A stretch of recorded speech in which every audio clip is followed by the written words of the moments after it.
વર્ષોથી રાજકોટ રેસકોર્સ ગ્રાઉન્ડમાં શ્રાવણ મહિનામાં જન્માષ્ટમીના અવસરે લોકમેળો યોજાય છે. જોકે હવે તેનું સ્થાન સ્માર્ટ સિટી વિસ્તારમાં યોજાય તેવી વિચારણા ચાલી રહી છે. કારણ કે રેસકોર્સ રિંગ રોડ વિસ્તારના લોકો દ્વારા કરવામાં આવી રજૂઆતને લઈને લોકમેળાનું સ્થળ બદલાઈ શકે છે. રેસકોર્સ વિસ્તારમાંથી ટ્રાફિક પાર્કિંગ ગતિને લગતા પ્રશ્નો આવતા ધારાસભ્ય દ્વારા જિલ્લા કલેક્ટરની રજૂઆત કરવામાં આવી હતી. આ રજૂઆત રાજકોટ પશ્ચિમના ધારાસભ્ય ડોક્ટર દર્શિતા શાહે કરી હતી. આ રજૂઆતને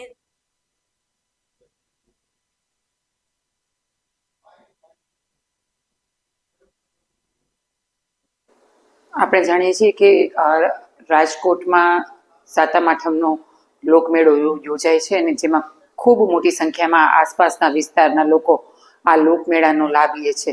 રાજકોટનો લોકમેળો એ સમગ્ર સૌરાષ્ટ્રની પણ તો સમગ્ર ગુજરાતમાં ખૂબ પ્રખ્યાત છે અને તેથી આજુબાજુના વિસ્તારમાંથી ખૂબ મોટી સંખ્યામાં લોકો સાતમ આઠમના તહેવાર ઉપર, જન્માષ્ટમીના તહેવાર ઉપર આ લોકમેળા માટે થઈને અહીંયા આવતા હોય છે.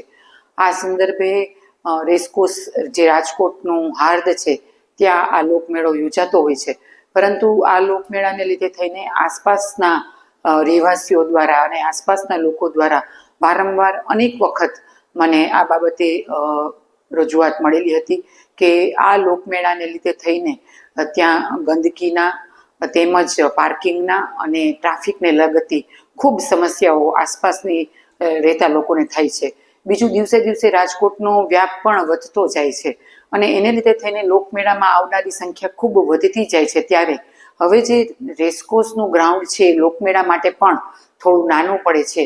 આ તમામ બાબતો ધ્યાને આવતા મેં કલેક્ટરશ્રીને ડિસેમ્બર 2024માં, ફેબ્રુઆરીમાં, માર્ચમાં તમામ દિવસે જિલ્લા સંકલનમાં કલેક્ટરશ્રીને રજૂઆત કરી હતી કે આ લોકમેળાનું સ્થળ જો બદલવામાં આવે તો રાજકોટવાસીઓ ખૂબ સારી રીતે અને નિરાતે અને ખૂબ વ્યવસ્થિત રીતે આ લોકમેળાનો આનંદ માણી શકે અને શહેરીજનોને પણ જ્યાં ટ્રાફિકની, પાર્કિંગની અને સ્વચ્છતાની જે કંઈ પણ સમસ્યા થાય છે એ સમસ્યા ન થાય. અને આ બાબતની ગંભીરતા લઈને કલેક્ટરશ્રી દ્વારા રાજકોટની આસપાસ જે કોઈ પણ આવો મોટો વિસ્તાર છે એ વિસ્તારના સર્વે કરવામાં આવ્યા છે. અત્યારે એમનો સર્વે ચાલી રહ્યો છે અને ટૂંક સમયમાં જ